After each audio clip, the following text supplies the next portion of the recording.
Oke guys, welcome back to Daily Charting with Toshi, di mana kita akan daily chart your favorite cryptocurrencies. Oke, dalam 24 jam terakhir terjadi koreksi sebesar 1,02% dengan total market cap di 2,14 triliun US dollars.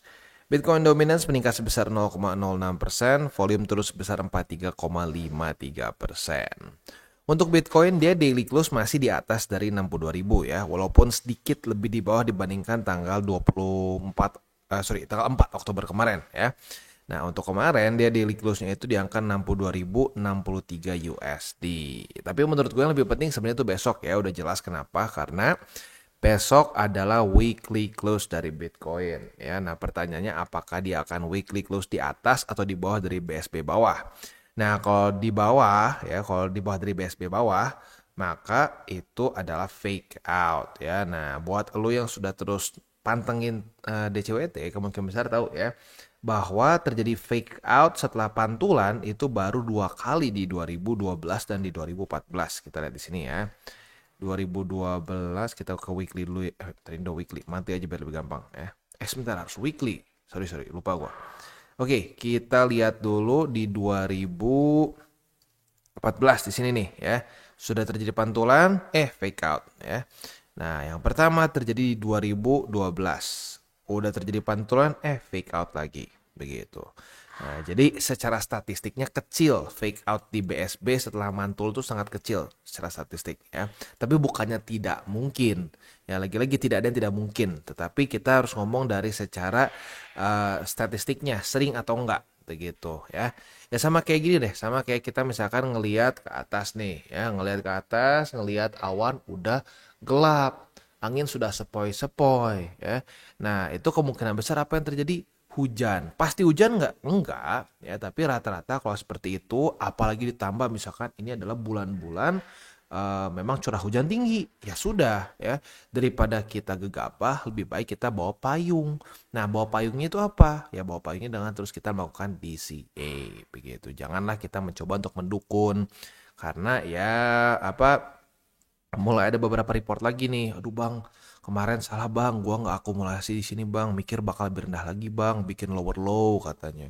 Ya jadi gua ngapain akumulasi di sini? Gua ngerasa rugi, sayang pelurunya. Ya gue bilang loh kan udah dibagi 10 masa kurang? Ya pengennya sekali tembak gede bang. Nah, lagi-lagi. Jadi penyakitnya nggak beda jauh gitu ya. Makanya gua langsung harus dengan lumayan keras kalau ngomong ke orang-orang yang, ah bang, kalau 1 juta cuma dibagi 10 kecil, susah bang, nggak kerasa. Siapa bilang ya, siapa bilang. Nih gue ingatkan sekali lagi, ya gue gak akan bosan-bosan ngingetin. Ini dari tanggal 29 September cuma sampai ke tanggal awal Oktober ya.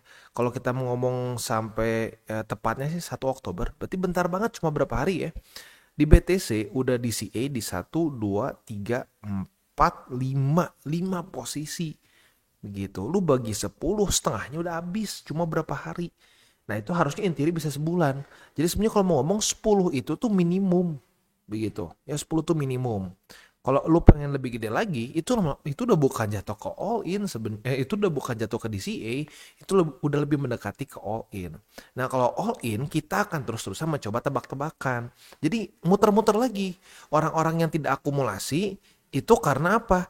DCA banci gue sebutnya ya. Kenapa DCA banci? Karena sebenarnya mereka pengen all in gitu. Sebenarnya pengen all in, cuman dibilangin jangan all in. Ya udah gue averaging deh. Averaging berapa? 2 kali. Ya itu apa bedanya sama all in? Beda tipis gitu kalau kayak gitu caranya ya. Ingat, DCA itu adalah daily cost averaging. Sorry, bukan daily cost, dollar cost averaging. Averaging ya, kita ambil rata-rata gitu ya. Oke. Jadi tinggal kita tunggu besok ya weekly close-nya seperti apa. Semoga sih ya di atas ya. Nah, kalau di atas ya siapa tahu akan lanjut membuat higher high lagi, dan ini bisa terbentuk suatu higher low gitu ya. Nah, buat yang dulu sempat ada yang nanya, "Bang, selain dari BSB apalagi, Bang?" Struktur ya. Jadi kalau kita di sini secara overall strukturnya membuat lower low, lower high, lower low, lower high, lower low, lower high dan seterusnya ya. Nah, tetapi dengan weekly close kemarin di September ya, September akhir di sini ya. Nah, sudah terjadi apa? Suatu higher high pertama nih ya. Tadinya kan lower low, ini dari high nih. Lower high, lower high, lower high. Nah, kali ini sudah mulai terbentuk higher low. Nah, itu adalah pemecahan struktur di weekly. Jadi penting, ya penting nih. Nah, tinggal pertanyaannya apakah ini adalah suatu higher low bukan? Kalau ini higher low lagi, nah possibility-nya akan higher high setelah itu, ya. Nah, udah gitu ya PR besarnya dari Bitcoin yang kemungkinan akan menjadi resisten lagi adalah di daerah sini, 68.300 lah ya, di 70.000. Dan yang terakhir otomatis posnya adalah di daerah 70.000 atas plus all time high. Jadi masih banyak PR, tetapi kita udah lihat ya secara fundamental, secara TA mulai menunjukkan lebih ke bullish begitu ya. Buat lo yang nggak tahu maksudnya gimana fundamental ya, lo bisa lihat data-data dari US kemarin, GDP, unemployment rate, initial jobless claim, semuanya udah mulai hijau begitu. Berbeda dibandingkan dengan 2019 ya. Di 2019 itu kasusnya the Fed seperti apa ya, kayak dia bilang enggak lah kita nggak akan ini, kita nggak, kesannya gini, kita bikin analoginya kayak gini ya, oh tenang nggak akan hujan, nggak belum ini, jadi lu nggak perlu siap-siap pakai payung dan lain-lain, bulan depannya hujan. Nah gitulah kasarnya ya. Wah, orang jadi panik, orang jadi kayak ada lack of trust ya, lack of trust ke the Feds. Nah tapi di cycle ini berbeda banget ya, berbeda ekstrim, di mana Jerome Powell itu justru lebih precautious lagi dengan statement-statementnya ya. Di waktu di awal tahun dia udah ngomong ya kita ada kemungkinan bisa 3 kali rate cuts. Udah gitu dia koreksi lagi, hanya cuma sekali kemungkinan tahun ini. Dan kemungkinan di September. Bener kejadian di September. Begitu. Jadi sampai sekarang the Fed lebih bisa dipercaya kata-katanya. Begitu. At least sampai sekarang ya. Karena lagi-lagi kita bukan Tuhan, bukan dewa yang tahu kedepannya kan seperti apa. Kita cuma bisa bereaksi terhadap markets. Begitu. Jadi ya tinggal kita tunggu ya. Karena secara TA dan fundamental sekarang sudah terlihat lebih bullish. Ya, sekali lagi penekanannya, at least for now, untuk sekarang. Kalau tiba-tiba ada perubahan lagi ya, we'll never know, konflik misalkan ya. Kayak kemarin Iran Israel, siapa yang mau tebak-tebakan tiba-tiba ada pengiriman rudal di tanggal sekian, nggak ada yang tahu. Kecuali lu mungkin orang dalam Iran mungkin lu tahu, tapi selain dari situ ya nggak tahu.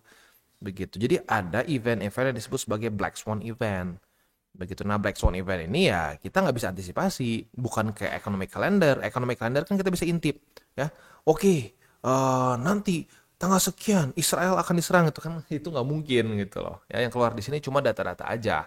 Data-data yang non konflik lah gitu kasarnya ya. Oke.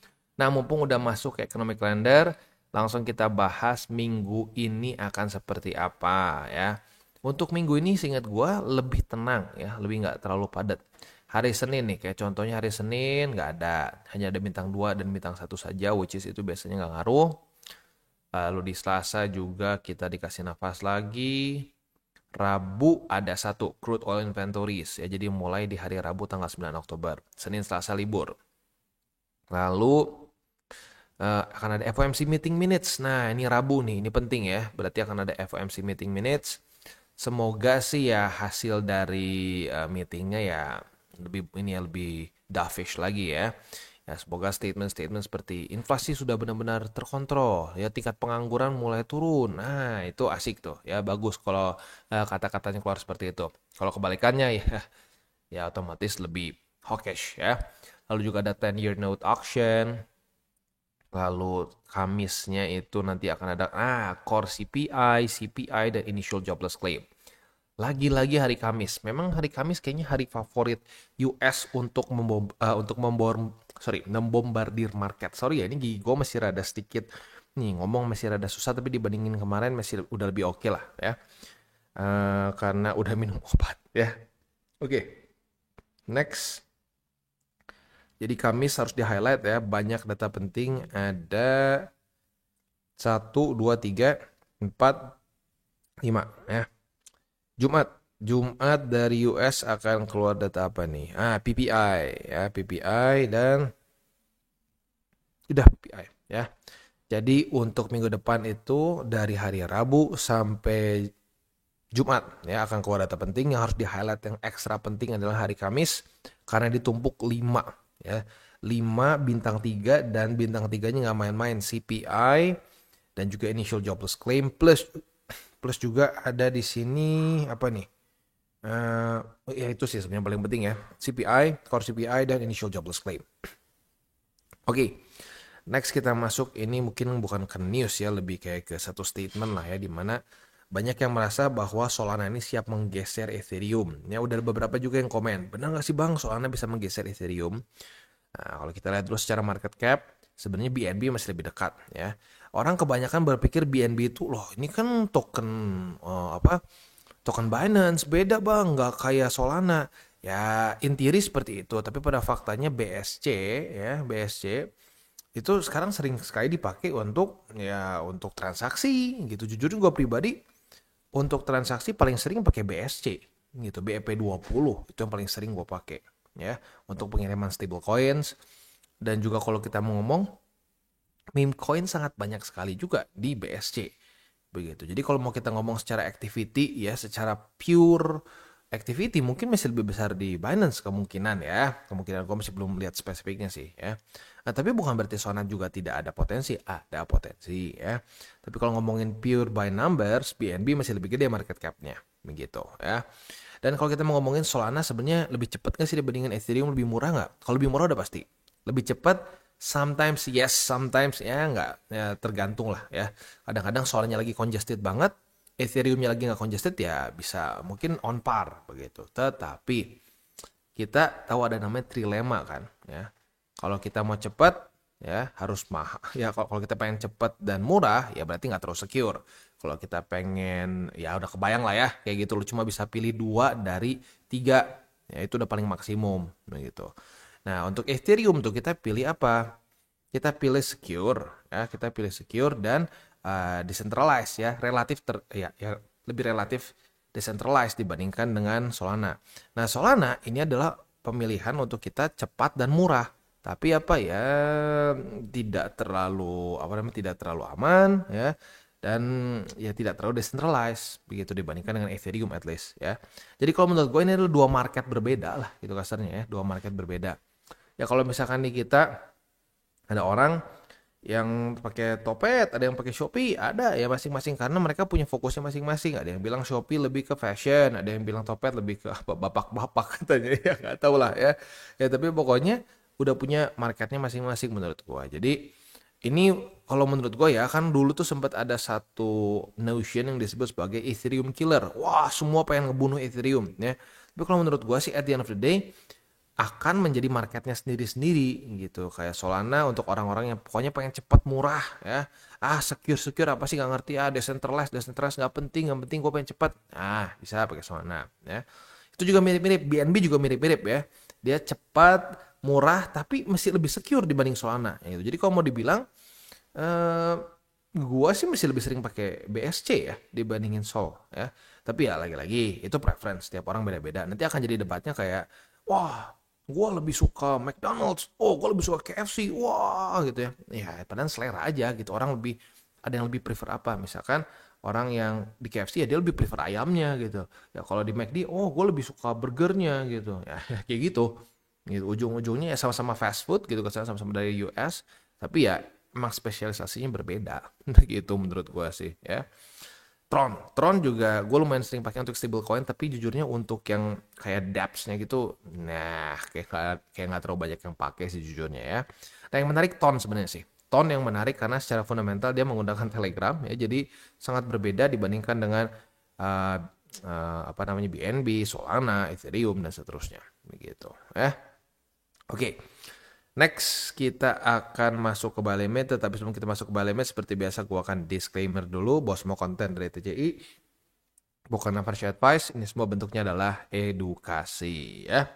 Lalu bagaimana cara untuk mendukung TCI? Ada banyak caranya, lo bisa like our video, bisa share our video, atau juga bisa menggunakan link referral kita di bawah.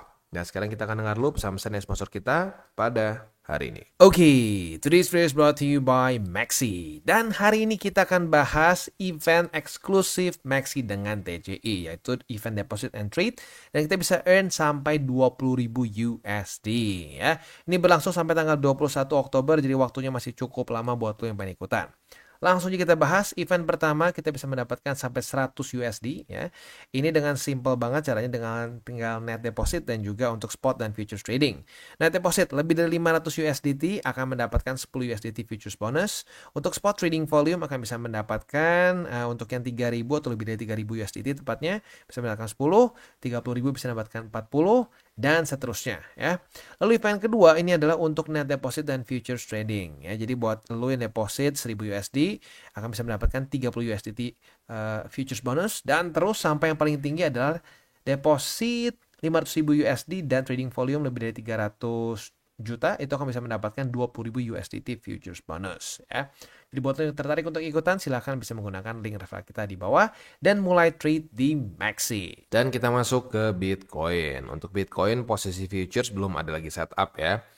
Mungkin yang paling dekat adalah kalau sampai terjadi rejection dari BSB atas atau EMA20. Jadi kalau sampai kena retest 1, retest 2 antara EMA20 atau BSB atas, nah mungkin boleh pertimbangkan untuk buka posisi short ya.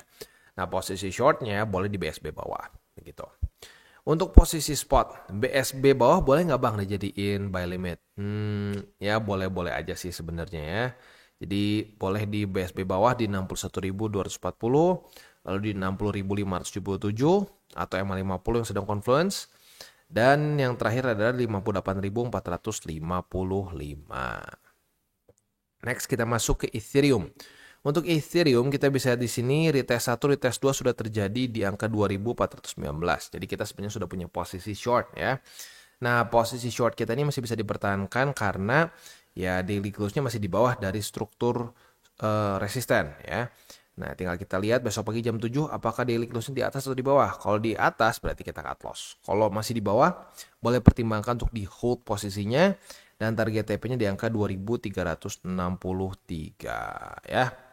Oke, untuk posisi spot di angka 2363, lalu di 2294 dan di 2223. Itu untuk posisi spot dan futures di Bitcoin dan di Ethereum.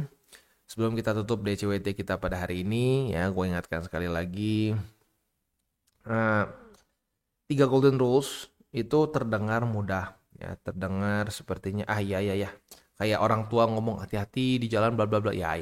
Lu cuma kayak ya siap lah, apa sih?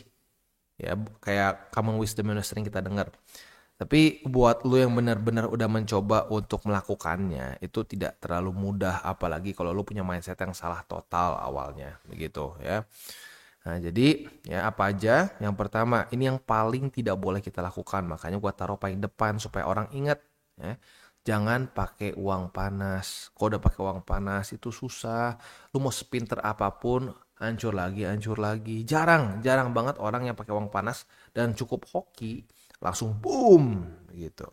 Dan masanya kalau udah pakai uang panas sekali nih, misalkan dia hoki boom ya. Dan ya udah gitu, wah gede nih duitnya. Nah, nanti dia akan ngerasa duit yang dia punya itu kurang lagi. Nanti dia pinjam lagi. Ya supaya duitnya gede banget ya. Udah gede banget, ujung-ujungnya apa? Bukan jackpot ya. Malah apa? Ya mencret. Hancur. Itu yang terjadi ke itu salah satu teman gue yang gue bilang, gue ngerasa dia lebih pinter TA dan lebih fundamental tuh lebih hatam dibanding gue lah gitu kasarnya ya. Gue ngerasa oke, ini orang memang pinter nih ya.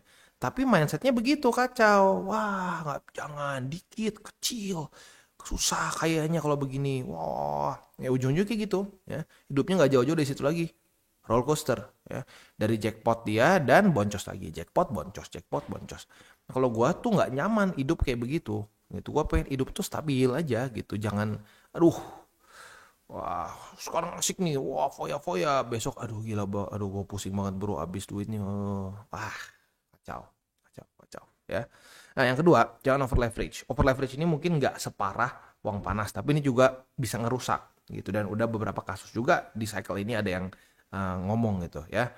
Nah di mana bener nih udah pakai duit dingin ya, posisi spotnya udah profit ya, barang-barang dari 2022, wah gila udah berapa ratus persen nih ya. Nah tapi gara-gara posisi futuresnya over leverage ya, udah marginnya mau kena liquid, ambil dari spot itu jadi kayak makanin keuntungan spot kita. Nah itu jadi kacau tuh over leverage, itu bahkan bisa bikin sampai spotnya 0 begitu, karena jadi kayak judi gitu. Jadi jangan kayak gitu ya. Pastikan lu udah punya SOP yang tepat ya. SL di mana, cut loss di mana. Udah gitu ya udah. Kalau sudah keluar SOP untuk cut loss ya cut loss gitu. Jangan marginnya tambah lagi, margin tambah lagi. Kayak gitu nggak beda jauh sama judi ya. Yang ketiga adalah berpikir jangka panjang. Begitu, karena yang gue rasa ya saat gue mulai mengubah paradigma gue ya dari yang tadinya berpikir wah gue sehari harus untung berapa persen, itu satu secara mental capek ya, dan lu kemungkinan besar jadi over trading. Wah, buka posisi sehari bisa 10, bisa belasan kali ya. Kayak sekarang gue pribadi paling buka posisi sehari tuh 1-2 udah. Yang setupnya paling bagus aja gue cari mana yang setupnya paling bagus, gue buka. Yang nggak terlalu bagus gue nggak usah buka. Gitu ya. Nah, dengan begitu gue malah lebih nyaman dan ujung-ujung lebih profitable. Itu, dan fokusnya tetap apa?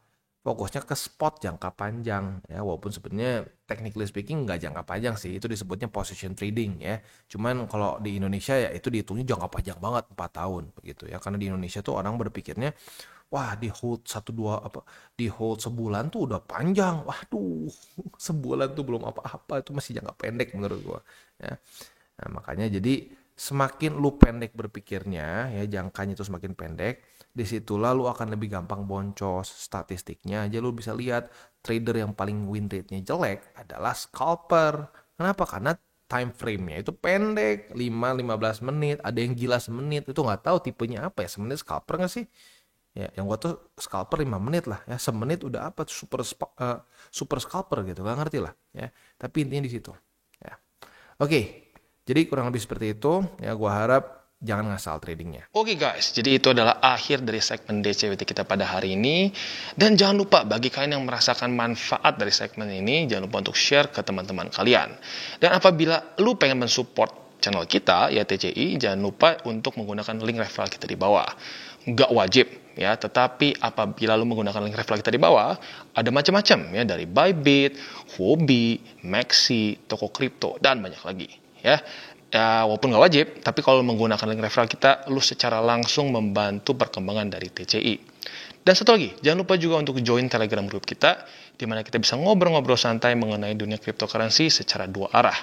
So, jangan lupa untuk like, subscribe, klik the bell icon, and see you on the next video.